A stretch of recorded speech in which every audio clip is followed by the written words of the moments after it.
I had my bag half zipped when I heard his footsteps. Heavy, intentional. I didn't even have time to turn around before his voice snapped through the room. "Where do you think you're going?" Mark's tone was ice. I froze, my heart thudding in my throat. Slowly I turned, clutching the strap of my duffel bag like it might somehow protect me. His eyes locked onto mine with something primal, and then his fist rose. He didn't shout. He didn't curse. He just raised his arm, and for a split second, I was 7 years old again. Helpless, shaking, waiting for something I couldn't stop. But before the fist came down, he paused. His eyes flicked past me, toward the bathroom. Something in them shifted. Confusion, then panic. I followed his gaze, and everything stopped. But before I can tell you who stepped out of that bathroom, I need to go back to a different morning in a different kitchen when the world was still whole. I remember the smell of cinnamon and vanilla, the sound of my mother humming an old lullaby, the sunlight streaming through the gauzy curtains. I was 7, small enough to still sit cross-legged in the kitchen chair.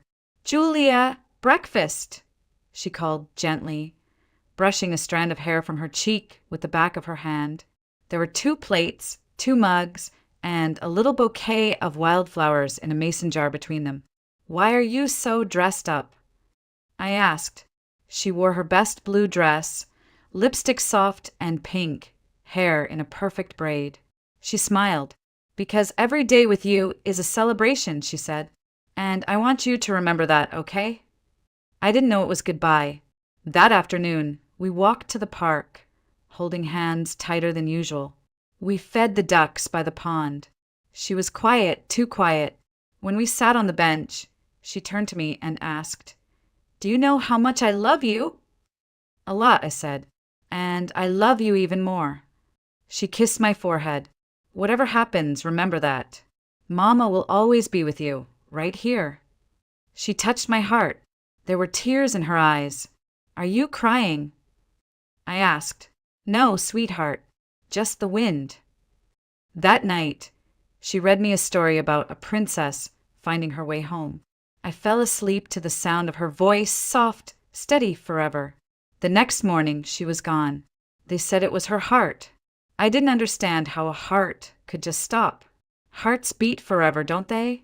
I kept asking everyone, "Where's Mama?" "She's sick," they said, but no one would look me in the eyes. I believed she would come back. People get sick. They get better. Mama would come home.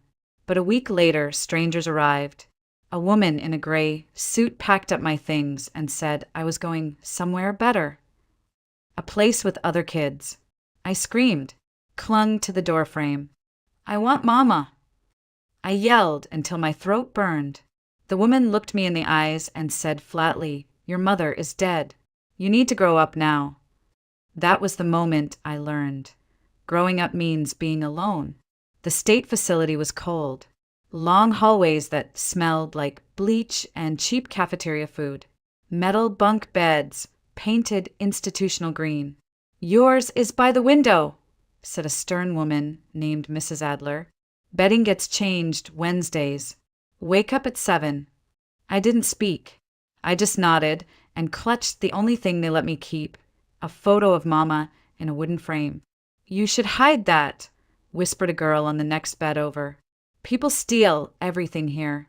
Her name was Leah. She was 9 and knew all the rules. "Got family?" she asked. "I don't know," I said honestly. She sighed. "That's bad. Kids with nobody don't get taken."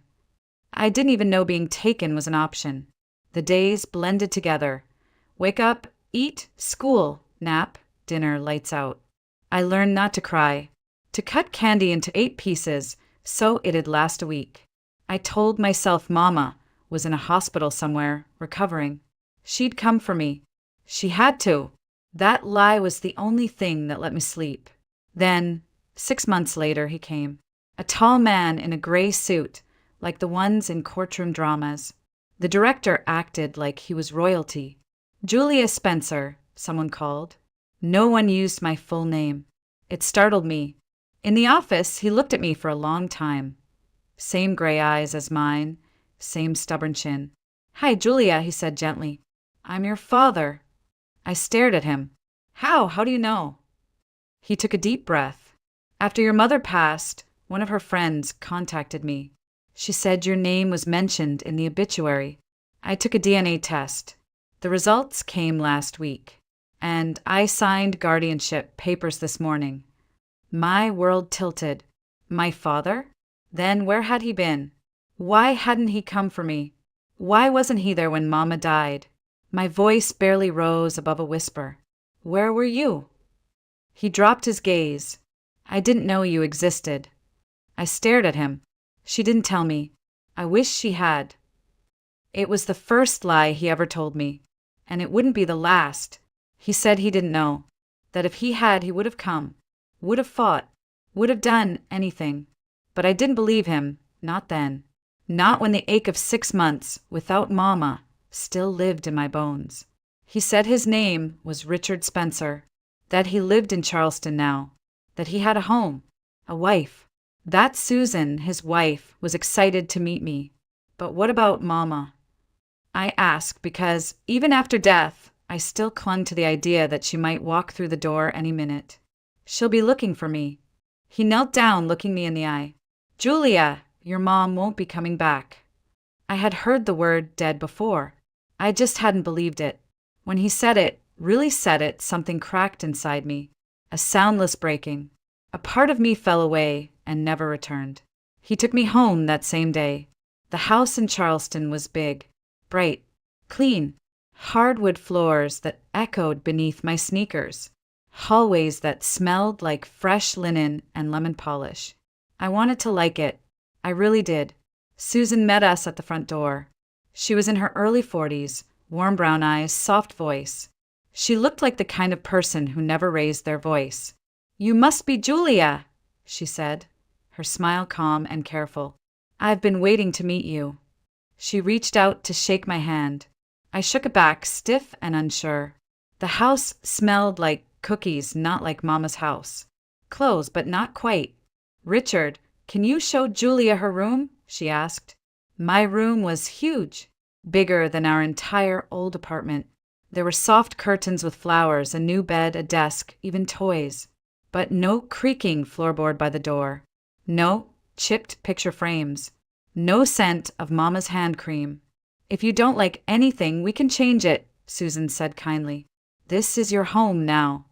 "Thank you," I said, but I didn't believe it. Not really. The first few months felt like watching someone else's life from inside a glass jar. I ate at a big table, slept on clean sheets, went to a new school. Susan packed my lunch with little notes that said things like, "You've got this."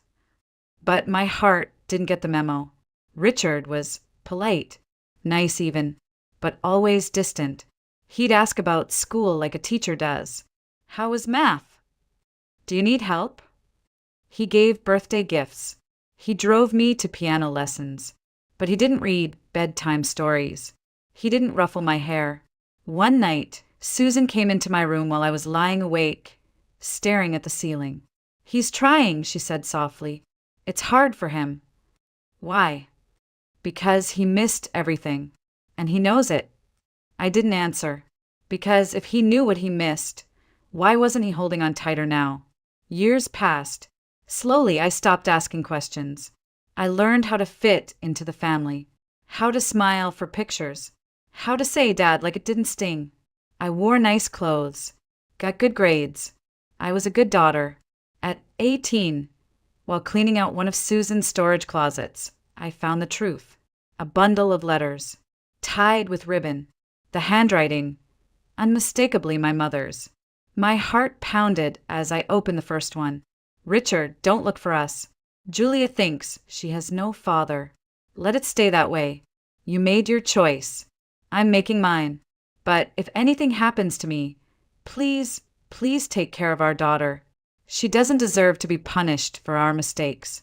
The letters were dated, one just a month before Mama died. She had reached out. He had known. I read them again and again, the words like needles. So he did know. She did tell him. And he stayed away anyway. When Susan found me crying, I didn't hide the letters. I looked her straight in the eyes and asked, "Why didn't you tell me?" "Because your mother asked us not to," she said gently, "and because some truths are too heavy for a child. But I'm not a child anymore." "No, Julia," she whispered. "You're not. And now you get to decide what to do with the truth." That night, I sat in my bed, looking out at the dark Charleston sky. Somewhere out there, other girls were living simpler stories, with parents who loved each other, with homes built on honesty.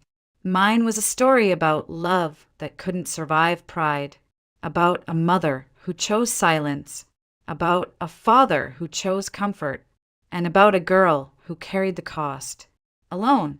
The University of Virginia had a library with tall windows and an old wooden staircase that creaked like it was whispering secrets. I spent most of my free hours there, hidden among the shelves behind a stack of books and a wall I'd built around myself. Other students talked about parties, road trips, internships. I just wanted silence. I always sat at the same table, far left corner by the frosted glass window. No one ever joined me there, until he did. "Excuse me," came a voice one October afternoon. "Do you mind if I sit here? Everything else is full." I looked up, startled. He was tall, with dark hair and kind eyes, arms full of medical textbooks. "No, go ahead," I said, sliding my books to the side. He nodded and sat down, flipping open a thick volume on human anatomy. I tried not to watch him, but something about the way he quietly read, the way his fingers moved across the page with purpose, it felt safe. After 30 minutes, he glanced up. "I'm Ethan, by the way." "Julia," I replied. He looked at my stack of books. "Early childhood education." I nodded. "Planning to teach?" I hesitated. Maybe. Kids are easier than adults. They don't pretend to care. They either do or they don't. He smiled like he understood. "I'm studying to be a surgeon. Not because I like blood," he added, laughing, "but because I like fixing what's broken." Something about that sentence stayed with me. For weeks after, we met at the same table, same time. We didn't talk much, just shared space, notes, the occasional snack. But the silence between us felt different, like company, not loneliness. One day, while I was scribbling notes, he said softly, "You have beautiful hands." I blinked, confused. "What?" "Your hands," he repeated. "They're steady, precise, like a healer's." I laughed awkwardly. "I'm not a healer." "You are," he said without looking up. "You just don't know it yet." By November, we'd walk through the park together, the leaves crunching under our shoes, the wind biting our cheeks. It was the first time I'd let anyone walk that close to me. On a bench near the water, he asked, "What's your family like?" I tensed. "I live with my dad and his wife. They're good people." "And your mom?" "She died when I was 7. "I'm sorry." "It's okay." I barely remember her face, but I remember her voice. I paused, then added, "I lived in a foster home for a while, before my dad found me." He didn't rush to fill the silence, didn't ask for more, just sat with it. "I don't talk about this stuff," I admitted. "You don't have to," he said, "but when you're ready, I'll listen." I didn't know how much I needed that until then. Someone who didn't demand pieces of me, someone who waited. Winter passed like a whispered prayer. Ethan walked me home from the library every night. He bought me tea from the vending machine, helped me with projects, remembered when I had tests. We still didn't call it love, but it was quiet, growing real. One night in February, while snow fell outside and the world felt hushed, I told him, "My mom died alone." And for years I thought she'd come back. Every time I saw a woman with the same perfume, every time I passed a bakery, he didn't interrupt. He just wrapped his arms around me. Not possessively, not hungrily, just there, steady. "Thank you," I whispered. "For what?" "For not saying stupid things like, 'Everything happens for a reason.'" "Time doesn't heal everything," he murmured. "Sometimes it just teaches us how to live with the ache." That was the moment I knew he saw me. Not the good grades, not the obedient daughter. Me. And I was beginning to believe I could be someone worth loving. He was everything Ethan wasn't. Confident, established, sharp in the way that impressed professors and made other students lean in. His name was Mark Caldwell, and he was one of the youngest adjunct lecturers in the School of Education. He noticed me after a presentation, complimented my poise, my clarity, my presence. He said I had potential, that I just needed someone to bring it out. At first, it was flattering. His attention felt like validation, like finally someone who knew the world saw me and thought I belonged in it. He took me to expensive restaurants, introduced me to his colleagues, called me exceptional and rare. When Ethan wrote to me about the opportunity in Europe, 3 years, prestigious clinics, once-in-a-lifetime experience, I froze. He asked me to come with him, to marry him. I want a life with you, he said. We can build it together. But I was afraid of leaving everything behind, afraid of choosing the unknown. I need time, I told him. He gave me space, weeks, then months. And in that space, Mark filled the silence. He made me feel important, not soft, not damaged, important. The wedding was exactly what people imagine success looked like. Crystal chandeliers, white roses, imported champagne, guests in tailored suits, murmuring how lucky Mark was. Even Susan seemed overwhelmed by it all. In the dressing room before the ceremony, she touched my veil and asked gently, "Are you happy?" I smiled at her through the mirror. "Mark is a good man." "I didn't ask about Mark," she said softly. "I asked about you." I didn't know how to answer that. During our honeymoon, Mark was generous, thoughtful, polished. He talked about buying a condo in a trendy district, about saving for investment properties, about building a future that made sense. Then one night, I asked, half joking, what he'd think if we had a baby sooner than planned. He set down his wine glass. "Why rush into chaos when we're finally on track?" "Chaos." I laughed. "That's what you'd call a baby." He reached across the table, covered my hand with his, smiled tightly. "Julia, I'm just being practical. I love you, but there's a right time for everything."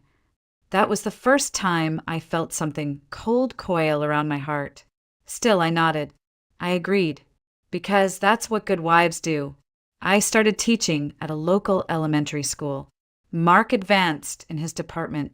Every photo of us looked perfect, his arm around my waist, my smile practiced to the point of muscle memory. But there were signs, little corrections, subtle jabs. "You're wearing that to the dinner party. Don't speak too much about your upbringing.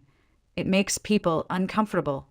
I know you mean well, but let me handle the serious conversations."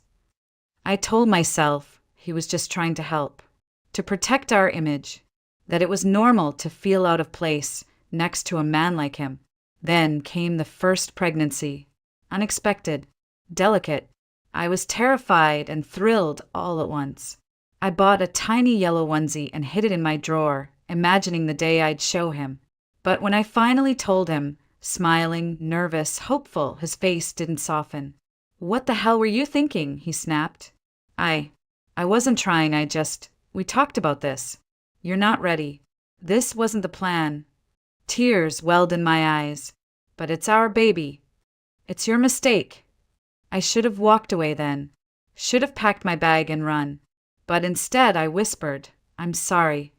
And he said, "It's too late for sorry. You'll have it. But next time, ask first. Ask for permission."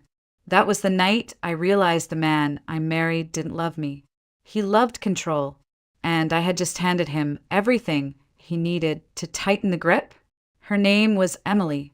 She arrived in early spring, wrapped in the softest pink blanket the hospital provided. She had my eyes and a softness in her that made my heart ache. For the first time in years, I felt something close to peace, something like joy. I thought maybe, just maybe, Mark would soften too. He didn't. He showed up late, peeked at her through the nursery window, hands in his pockets like a man surveying an investment. She looks fine, he said, then kissed my forehead and left. At home, he became meticulous. Every hour of sleep, every feeding, every cry was a disruption, a fault, a failure on my part. Why is she crying again? He'd snap. She's a baby, Mark. Other mothers get their kids to sleep. Why can't you? I started memorizing the creaks in the hallway so I could rock her without him hearing. I sang lullabies I barely remembered from my own childhood, tears rolling down my cheeks as I whispered, "It's okay, Mama's here." But I wasn't sure how much longer I could say that and mean it. Mark didn't hit me then. Not yet, but the words bruised just the same. You've let yourself go. You used to care about how you looked. Don't become one of those women who blames the baby for being lazy. I stopped looking in mirrors. Stopped wearing makeup. I didn't recognize myself anymore. And yet, when he walked in the door, I still smiled. Still tried to greet him with warmth, as if love could be coaxed back with enough effort. When I got pregnant with Ben a year later, I didn't tell him for 3 weeks. I was scared. Not of his fists, not yet, but of the look. That expression of disgust barely hidden behind his calculated tone. "Again," he said when I finally told him, "are you incapable of tracking your own body?" "He's your son too," I whispered. "No son of mine should be born into a mess." I started apologizing for everything. For being tired. For needing groceries. For the kids crying. "Sorry," I'd say automatically. And he'd reply, "Don't say sorry. Say thank you that I'm still here." It wasn't long before his words weren't enough. The first shove came when I spilled water on the kitchen floor. I slipped, caught myself. He stormed in, saw the mess, and grabbed my arm hard enough to leave bruises. "Clean it up. You're not a child," he snapped. I said, "I'm sorry." He turned back and pushed me against the counter. My elbow thudded hard into the edge. "That's the problem. You're always sorry. Be better instead." I didn't leave. I told myself it was stress, that things would get better. When Lily was born, our third, I didn't cry in the delivery room. I was too numb, too used to hiding my emotions like contraband. Mark didn't come, said he had a meeting. The nurse asked, "Is Dad on his way?" "He's busy," I said. She gave me a look that said more than words ever could. At home, life became a war zone. Mark refused to help with the kids. "You wanted them," he said. "You raised them." Emily, my oldest, started flinching when the front door opened. Ben hid under the table when Mark's footsteps echoed in the hallway. Lily, too young to understand, would just cry. And me? I became a ghost, a shell, moving through the house like furniture. Until one night, Emily crawled into my bed, wrapped her little arms around my waist, and whispered, "Mommy, I don't like when Daddy's home." That was the moment something cracked again. Not like before, this time it didn't break me. It woke me up. Because if my daughter was learning to be afraid, that meant she was learning to be me. It started with a lie, a simple one. I told Mark I was taking the kids to the park, but instead, I drove to my stepmother's house. Susan had always told me I could come to her with anything, but when you live in fear long enough, even kindness starts to feel dangerous. We sat on the porch while the kids played in the yard. The air smelled like roses and summer rain. She poured me tea, smiled like she always did. "You look tired, sweetheart," she said gently. I stared into the steam and said, "Susan, can I ask you something?" "Of course." "Do you think it's possible for two people to just not be right for each other?" Her eyes flicked to mine, sharper than I expected. "Is something wrong between you and Mark?" I hesitated. My lips moved around everything but the truth. He's just strict. He likes things a certain way. I don't always get it right. She set her teacup down. "Julia, is he hurting you?" "No," I said too quickly. "Not like that. I mean, he didn't want kids so soon. He thinks I let myself go, that I disappoint him." She didn't blink.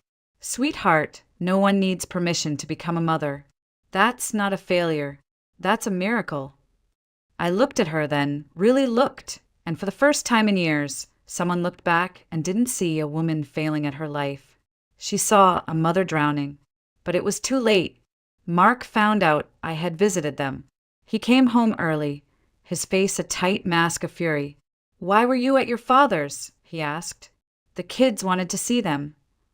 "Don't lie to me," he said. "You went there to talk about me, didn't you?" "No. I swear. He struck me. Open hand. Across the face. I stumbled back, hit the wall, tasted blood. From down the hallway, I heard Lily cry. Then Ben's small voice, asking if Mommy was okay. Mark turned toward the sound, eyes blazing. "Look what you've done. You scared them." That night, after the kids fell asleep, I sat in the bathroom, staring at myself in the mirror. My lip was split, my cheek already swelling. My own face looked like a stranger's. And that stranger whispered, "This isn't love. This isn't life." I remembered the number Susan had once written on the back of a grocery receipt. A women's shelter. I had hidden it inside an old cookbook. My hands shook as I pulled it out, dialed. The woman on the other end had a calm voice. "This is the Women's Help Center. Are you safe right now?" "No," I whispered. "My husband, he hurts me. And the kids see it." "We can help," she said. "Do you have somewhere to go?" "No, just my dad's house. But he'll find us." "We'll help you stay hidden," she promised. "How many children?" 3, all under 7. "Then we'll move quickly. Come in the morning." I hung up, cried silently on the bathroom floor. Not out of fear, out of relief. But I wasn't fast enough. Mark came home early from the gym. "Who were you talking to?" he asked from the hallway. "A friend," I said too fast. "What friend?" "Tanya. From college." "You haven't spoken to Tanya in 2 years." He snatched my phone, redialed the last number. A voice answered, calm and steady. "Women's Help Center." "How can we?" He ended the call and looked at me like I was something he'd found crawling in his shoe. "So that's it," he hissed. "You're planning to run?" I backed toward the door. "Mark, please." He blocked the exit, eyes wild, voice low. "You think you'll take my kids? You think I'll just let you go?" He raised his fist, and then the doorbell rang. The doorbell rang again. A long, steady chime that cut through the silence, like a flare in the dark. Mark froze, fist still raised midair. "Who the hell is that?" he muttered. The clock read 9:30 p.m. Too late for deliveries. Too early for emergencies. "I don't know," I whispered. My voice trembled so badly it barely sounded like mine. He grabbed my arm, shoved me toward the entryway. "Open it. And if you say one wrong word," he didn't finish the threat. He didn't have to. My hands shook as I reached for the door. My pulse was thudding so loud it blurred the world around me. I looked through the peephole. At first, I thought I was hallucinating. But the voice came, soft and steady, just like I remembered. "Julia, it's me. Please open the door." Ethan. He stood there in a dark coat, older, sharper around the edges, but those eyes still gentle, still sure. Mark's voice hissed from behind me. "Who is it?" "A friend. From college." Mark leaned closer. "Open it. And smile." I turned the lock with shaking fingers. The door creaked open, and Ethan stepped forward into the light. He took one look at my face, split lip, swelling cheek, eyes rimmed in red, and he didn't ask a single question. "Hey, Julia," he said softly. My voice cracked. "Hi." Mark appeared beside me. "And who exactly are you?" he demanded, puffing up his chest. "Ethan Walker," he replied calmly. "Old friend." "Well, Julia's a married woman now. You should probably leave." Ethan didn't flinch. He glanced at me again, then let his eyes settle on Mark with a quiet firmness that made the room feel heavier. "If she asks me to go, I'll go. Otherwise, I'm staying right here." Mark laughed. "You don't get to make decisions in my house." "Then let's not talk in your house." He took a step inside. Not aggressive, just solid. Mark stepped back, barely, but enough for me to notice. In the hallway, Lily had started crying. Ben's voice followed, soft and scared. Emily was trying to hush them. "I need to check on the kids," I said, moving toward their room. Mark caught my wrist. "They can wait." "No," Ethan said, voice like steel. "They can't." Mark turned on him. "What business is this of yours?" Ethan didn't answer right away. He stepped closer to Mark, just one pace, and said, "When it comes to Julia and her children, it's all my business." Mark tried to hold his ground, but something shifted. He saw it too. This wasn't the boy I'd once studied with in libraries. This was a man who'd spent years learning how to protect and repair. "Get out," Mark growled. "Not without her," Ethan said. Mark lunged, swinging his arm, but Ethan caught it, twisted, and shoved him against the wall with a precision that spoke of training, not rage. Mark cursed, struggling. "You'll regret this." "I doubt it," Ethan said calmly. A few days earlier, Mrs. Thompson had stopped me in the hallway. She returned a package that had been delivered to her door by mistake. Her eyes lingered on the faint bruises on my arm.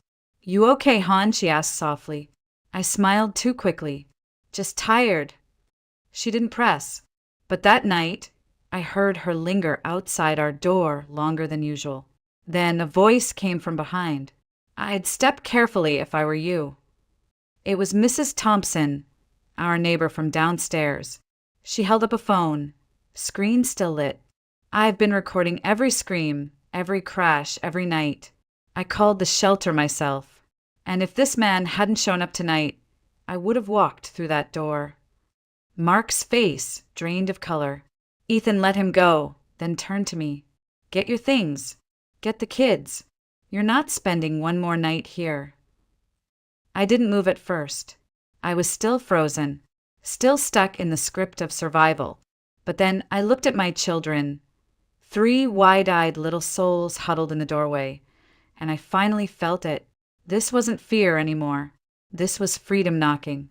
Later that night, after the kids were finally asleep at the shelter, I asked Ethan, "How did you know to come?" He looked at me for a moment. "Susan called me. She was worried after you stopped answering. She said you might need someone to stand with you." I blinked. "You came all this way just because of that?" He nodded. "No," he said softly. "I came because I should have never let you go in the first place." And this time, I was ready to open the door. The drive to the shelter felt like the longest journey of my life, though it took only 20 minutes. Ethan drove with one hand on the wheel, the other gripping mine. He didn't speak much, just gave me the silence I needed, the kind that didn't feel empty but safe. The kids were curled up in the back seat, Emily whispering to Ben, Lily tucked in her arms. None of them cried. They just clung to each other like castaways in a storm. When we pulled up to the shelter, a woman was already waiting at the door. She introduced herself as Maggie. Her smile was warm, but her eyes were sharper than they first appeared. She didn't pity me. She respected me. Inside, the space was quiet, clean, soft with blankets and soft-spoken volunteers. I filled out paperwork with trembling hands while Maggie brought juice boxes to the kids. "You're safe now," she said gently. "No one knows you're here, and no one will unless you tell them." That night, in a small room with bunk beds and dim lights, I sat on the edge of the mattress and stared out the window. Ethan knocked once, then peeked in. "You okay?" I nodded. "I think so." He hesitated, then asked, "Why didn't you call me? All these years." I looked at him, this man who had been my safe place once and somehow still was, because I didn't think I deserved help. Not after I chose wrong. Not after I stayed so long. He stepped inside. "You didn't choose wrong. He fooled you. And staying? That wasn't weakness. That was survival." Tears welled in my eyes. I let it happen. I let the kids see it. He knelt in front of me. And now they'll see this. They'll see their mom choosing better, choosing freedom. I broke then, but not like before. Not into pieces. I broke open. The first few weeks were chaos wrapped in comfort. Paperwork, legal calls, panic attacks at the sound of a closing door. The shelter's attorney helped me file for a protective order. Custody hearings would take months. Ethan stayed nearby, not hovering, just present. It wasn't instant freedom. It was exhaustion, flashbacks, and late-night doubts. But one morning I realized I had slept. Not just closed my eyes, but truly slept. And I woke up without fear. Lily started sleeping through the night. Ben made a friend. Emily asked Maggie if she could help serve snacks to the younger kids. I began to feel like a mother again. Not just a shield, but a source of warmth. Mark tried to reach out once. He sent an email through a mutual contact. Said he regretted how things ended. Said he missed the kids. I didn't reply. I sent it to the shelter's legal advisor. By the end of the month, I had filed for divorce. Full custody. No visitation without supervision. My father visited. He cried when he saw me. Apologized for not noticing sooner. Susan held my hand and said, "You didn't fail, Julia. You endured. And now you rise." One afternoon, Ethan showed up with a small box. "It's not a ring," he said quickly. "Don't worry." I laughed for the first time in weeks. Inside the box was a silver pendant. A small tree. Roots curled beneath the surface. "It's the tree of life," he said. "For strength. For growth. For the life you're building now." I touched the pendant, tears stinging. "Thank you." He smiled. "There's a position open at a private preschool near the hospital. They're looking for someone who knows how to reach kids who've been through things. Someone who understands." "You think I'm that person?" I asked quietly. "I know you are." And for the first time in years, I believed it too. We moved into a small rental house near the school. The kids picked out paint colors for their bedrooms. We planted flowers in the yard. On Saturdays, we made pancakes in our pajamas. On Sundays, we visited the library again. Ethan never asked for anything. But slowly we found our way back. Not to who we were, but to who we had become. Not broken people, but rebuilt ones. Together. And when Emily brought me a drawing one morning of our little house, a tall man, a smiling mom, and 3 happy kids with hearts over their heads, I knew. This was home. I wrote the letter late one night, long after the kids had gone to bed and the house had gone still.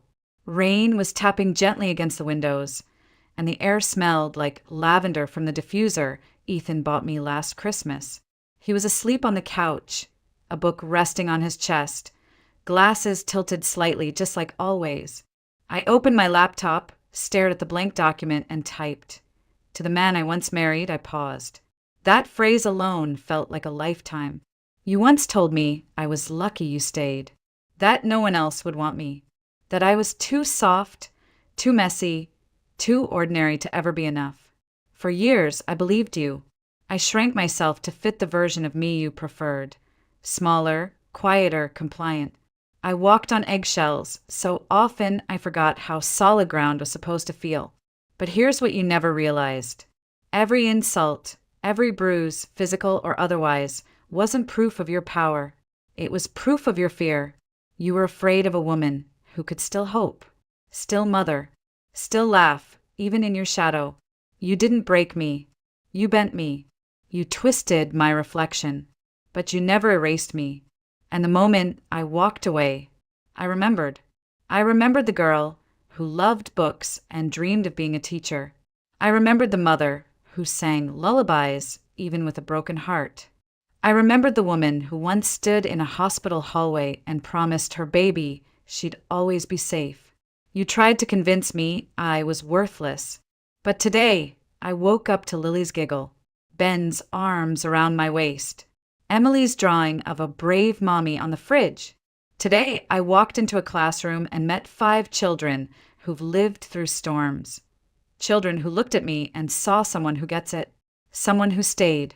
And today, a man who never raised his voice, who never asked me to shrink, brought me coffee just the way I like it, and kissed my cheek like it was the most natural thing in the world. You don't get to call that luck. You don't get to call this regret. You don't get to come back. I printed the letter, folded it, slid it into an envelope. Then I walked to the fireplace and watched the flame take it. Slow, deliberate, final. I didn't need to send it, because the power was never in the words. It was in writing them, in choosing to let go. Ethan stirred on the couch, blinked awake, and smiled at me with that quiet knowing he always had. You okay? He asked. I nodded. Yeah, I just needed to finish something. He reached out his hand. I took it. Outside, the rain had stopped. The moonlight spilled across the floor, silver and soft. And for the first time in forever, I didn't feel haunted. I felt free.